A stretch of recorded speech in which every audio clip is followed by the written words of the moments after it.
প্রত্যেকের বাড়িতেই কিন্তু একজন সাংবাদিক, এখন ঘরে ঘরে সাংবাদিক। সে যেটা দেখছে ওটাই লিখে দিচ্ছে অথবা প্রচার করতেছে। এই পরিস্থিতিতে আপনি কোনো অবস্থাতেই আইন করেও করতে পারবেন না।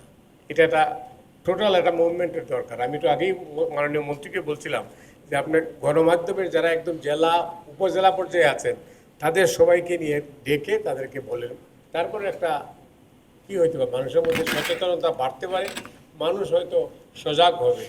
না হলে কিন্তু বিপদ খালি আমাদের না, সবারই বিপদ। প্রধানমন্ত্রী থেকে শুরু করে প্রেসিডেন্ট থেকে শুরু করে কেউ নিরাপদ না। এই এই যখন অবস্থা, তখন আমরা সঠিক সংবাদ পাবো কীভাবে? আমাদের সামনে কিন্তু বিপদ আরও বেশি অপেক্ষা করছে। কারণ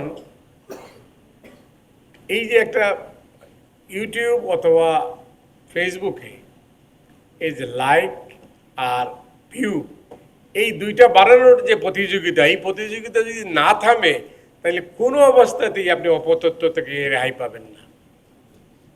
আর মেন স্ট্রিম তো অসহায়। মানুষ এখন মেন স্ট্রিমের খবরই পড়তে চায় না। তার কারণটা হচ্ছে সে দেখতেছে তরতাজা খবর, সে ঘটনাস্থলে প্রেজেন্ট ছিল, সে খবর দিয়ে দিচ্ছে। এটা তো আপনি অস্বীকার করতে পারবেন না। হ্যাঁ, 1 ঘন্টা বাদে হয়তো সে মানুষ জানবে যে এটা ভুয়া খবর। বেশিরভাগ খবরই কিন্তু এখন মানুষ বিশ্বাস করছে। এই জন্য দুই দেশের মধ্যে যুদ্ধ হতে পারে, দলে দলে যুদ্ধ হতে পারে, ব্যক্তিতে ব্যক্তিতে পারিবারিক যুদ্ধ হতে পারে। বহু তালাকের ঘটনা ঘটেছে এর মধ্যে, আমি জানি না আপনারা জানেন কিনা, বহু তালাকের ঘটনাও ঘটেছে।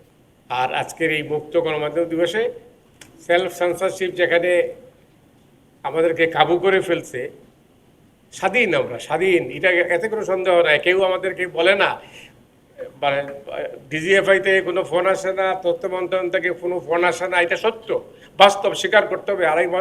আড়াই মাসের সরকার, এটা এখন এই কালচার চালু হয় নাই।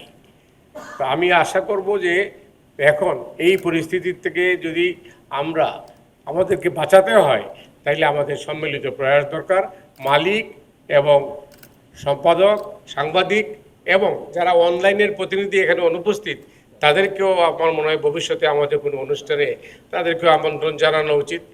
যত বেশি মানুষের সঙ্গে কথা বলবেন, তাহলে হয়তো বা এই পরিস্থিতির কিছুটা উন্নতি হতে পারে।